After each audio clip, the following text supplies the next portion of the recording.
نماز کا مسنون طریقہ یعنی کہ سنت کے مطابق قیام اور دونوں ہاتھوں کو اٹھانے کا طریقہ. قیام یعنی کہ کھڑا ہونا، جو کھڑے ہونے کی پوزیشن ہوتی ہے نماز میں اسے ہم قیام کہتے ہیں، یعنی کہ اسٹینڈنگ اپ.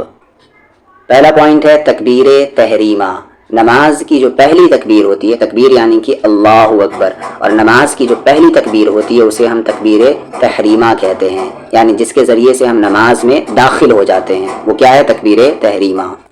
تکبیر تحریمہ کے وقت سیدھا کھڑا ہونا اور سر کو نہ جھکانا.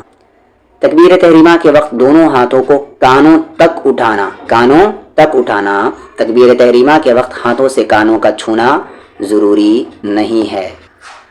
ہتھیلیوں کو قبلے کی طرف رکھنا. فیس اور پام کو قبلے کی طرف رکھنا.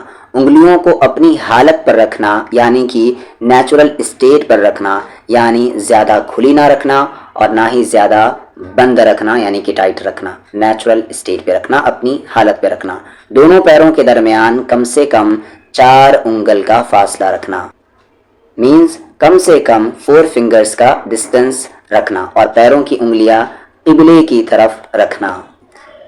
پیروں کی انگلیاں ٹیڑھی نہ ہو بلکہ سیدھی ہو، قبلے کی طرف ہو.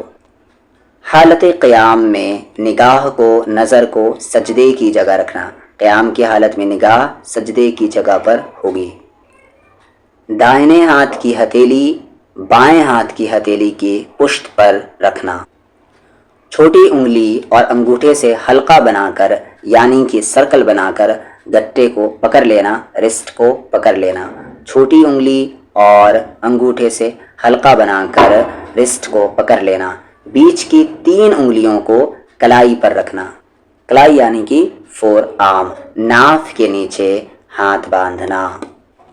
ناف یعنی کہ نیول، ناف کے نیچے ہاتھ باندھنا.